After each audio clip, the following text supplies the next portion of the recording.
this is probably one of the only ones that gets kind of iffy.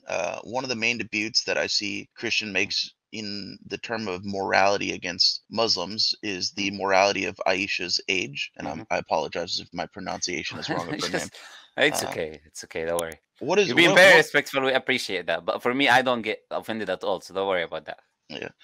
What would your response to the morality of Aisha's age be? For me, it's just a question. When someone asks me, did Prophet Muhammad get married to Aisha this specific age?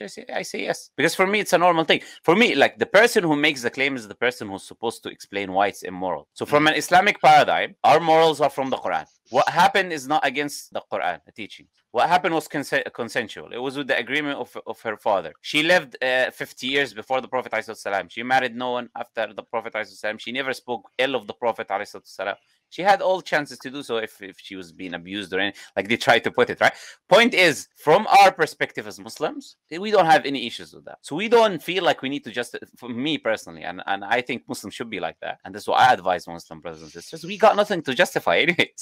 Why do I need to justify something that happened that is not wrong? But when someone comes to me and he claims, okay, this is wrong, then he's got to provide his moral compass. If that person is a Christian, like you said, the question to you is this: as a Christian, where is the age of marriage in the Bible? In terms of the Christian Bible, I don't know. I never made it fully through it. That's the point. There is not a single verse in the Bible that gives you an age of marriage, by the way. None. So the Bible does not speak about the age of marriage, number one. Number two, we've got Rebecca marrying Isaac at the age of 3 years old. She was 3 years old. They say that was a marriage contract between her and Isaac, right? It, And rabbis would admit this. This is not something that rabbis deny, but Christians would deny, Yeah, But Christians rabbis would, deny it yeah. because the Bible states that Isaac was 27 years, But but there is there's a calculation. happenstance There's a because calculation. Hmm. if you consider miscommunication as a factor, it was more so likely that she could have been around the ages of 12 to 14 because of how long it took Abraham to learn. But who am I to Yeah, say? yeah, no, yeah. It's not. No, no. There is a calculation, and I can send it to you later on. It's just you I calculate have her. the calculation between Ah, okay. the Sarah's age of 90 to Abraham's 100, Yes, yes, yes, Isaac being born yes. at 100, Exactly. So you her looked into death it, at yeah? 27. Yeah, Yes, yes. So my point is, it doesn't matter how me and you understand it. The recipients of the text, Jewish people, how do they understand it? They say, yes, she got married in that age, and they say that there is nothing in their laws that prohibits that type of marriage contract. yeah. So why don't the Christians be consistent then and go after the Jews, right? Well, And go here, and go after the Old Testament, fun Yeah. fact for you.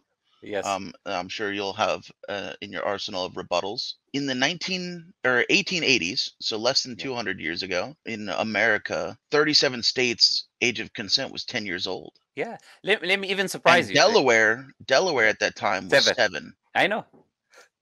I know. Not only that, let me tell you something.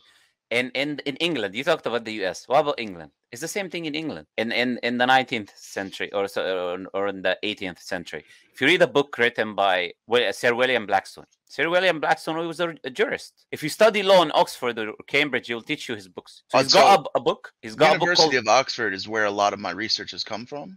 Good, good. So Um, there is a book here. It's called Commentaries on the British Law or Commentaries on the English Law or something like that, right? Or the Law of England, right?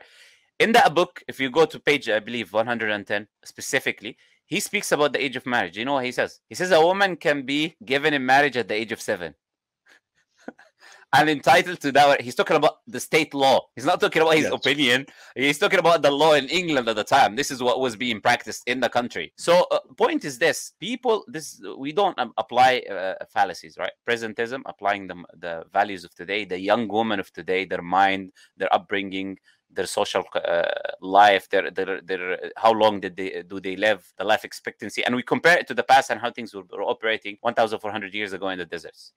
That's called that's a fallacy called presentism, which is to apply the morals of today on the past. And if you look at the life expectancy in the past, well, according to Western historians, they'll tell you it's 30 to 35 years old or something at that time. If this was the life expectancy, let's say someone is 30 years old, he gets married, we ask them what age, he will say to you 18. Okay, so they get married at 18. She gives birth at what, 20, let's say. And then 10 years old, the parents die.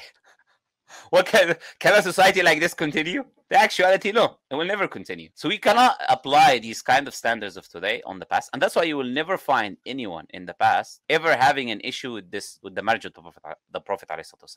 I'm telling you, let's say 200 years ago, you're not gonna find a single person, a non-Muslim, who spoke about this idea, who criticized the Prophet, because it was well known, but no one criticized him of this, because this was the customs of the people until 200 years ago, right? So today, when they change the laws, and some countries they say, and this is the question that when someone comes to me and says this is wrong, I say, okay, what is the right age? You'll say 18. I say, why 18? If you go to some countries today, 16. If you go to Italy, I believe it's 14, the age of consent. So they can say, by the way, they say she can consent to sexual intercourse, but she cannot get married, which is like, it's hilarious, you know? So you're old enough to have intercourse, but you're not old enough to get married. Okay, why? It's nonsense, right?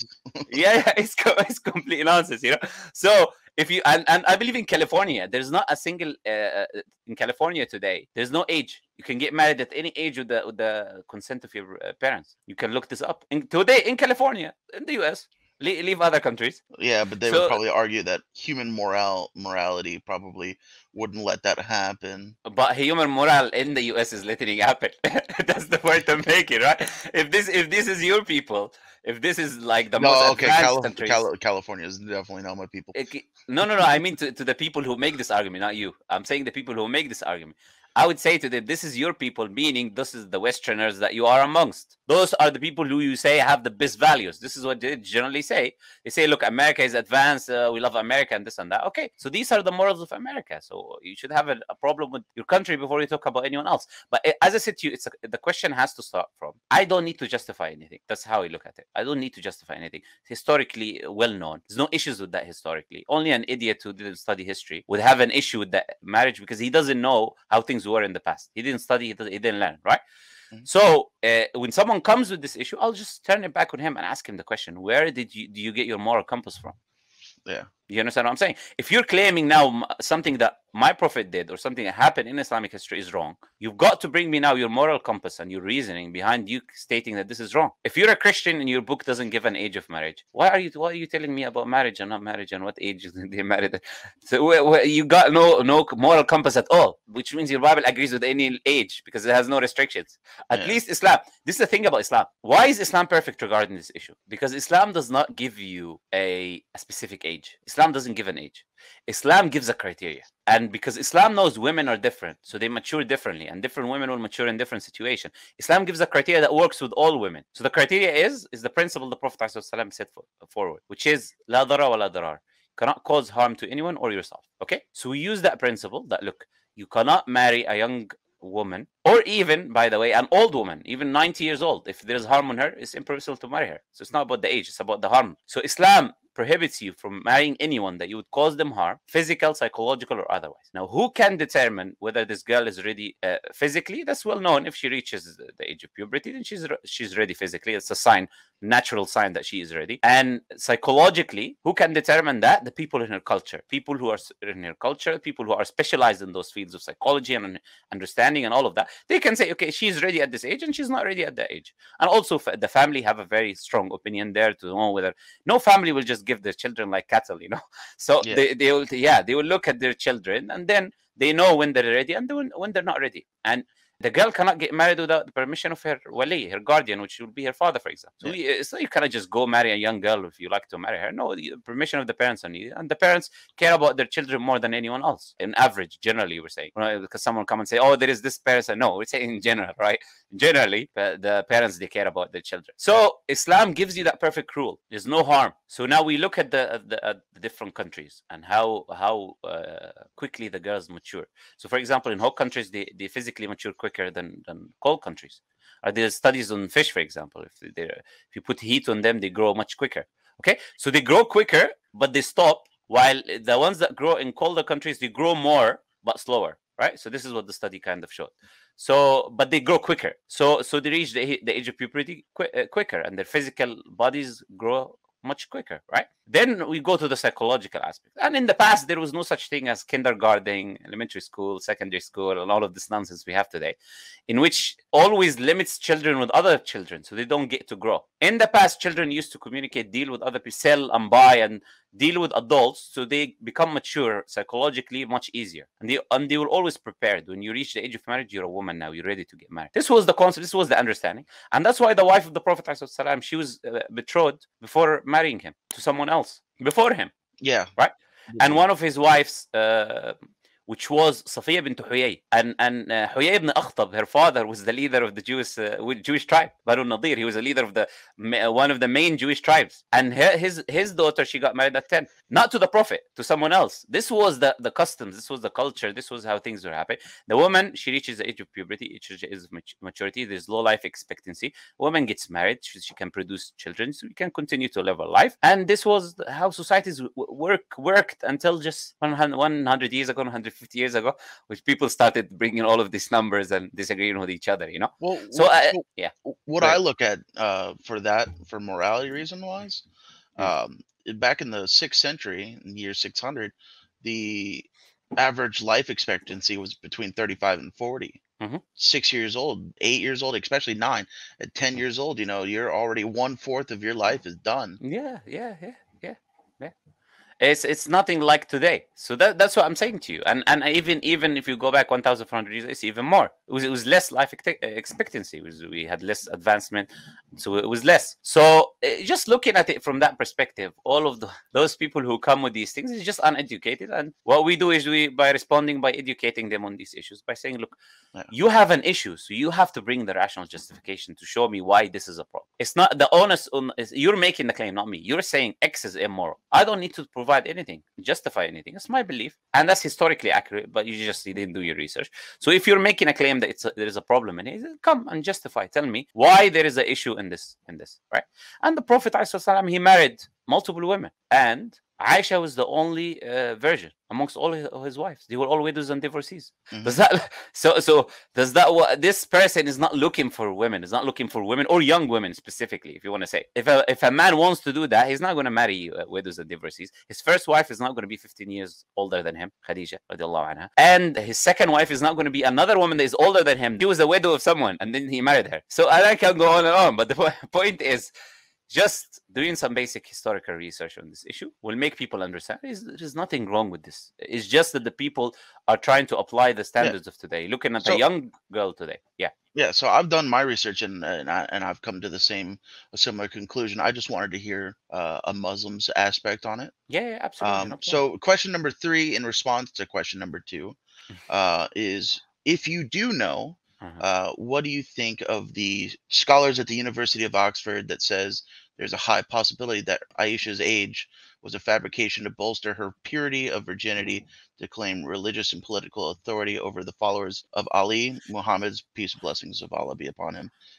his son-in-law? This article was October 28th, 2022 by Javad T. Hashmi. It's okay. You don't need to read his name, but it's like these type of things. Like seriously, I'm trying to hold myself from laughing because the information is so ridiculous. Aisha's age and her marriage has nothing to do with Ali ibn Abi Talib. Like Ali ibn Abi Talib was the cousin of the Prophet ﷺ. He's got nothing to do with Aisha radiallahu anha. He's got nothing to do with their age.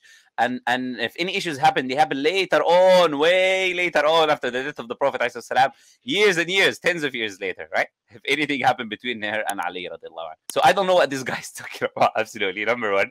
Number two, we've got Aisha herself telling us her age when she got married. We've got multiple reports from her, and then we've got multiple reports from different people, individual people. Yeah. So for me, I haven't made it. I've only been studying Islam for maybe not even a week now, so I don't know that she said that. No. I'm telling you, she said that, and it's the most authentic books of hadith. She says that.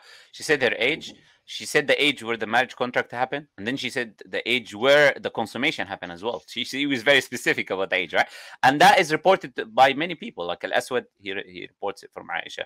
Then we've got Zuhri reports it from Aisha. She's many people in the. This was a well-known thing. The people who try to just change the age, why do they do that? Because they've fallen on the bandwagon of being on the defensive for no reason. They've already lost the battle because they're defending something that they're not supposed to defend, because the person who's making the attack is the person who needs to justify. But what happened is they think that they need to justify something. They don't have pride and honor in the tradition. They don't understand history and what actually happened in history. And based on that, they're trying to change the teachings of Islam. Those type of people writing those articles, you know. So that would be the answer to what you're saying. Okay. So if she said her age, who knows her age more than her? You know, like, Yeah. yeah.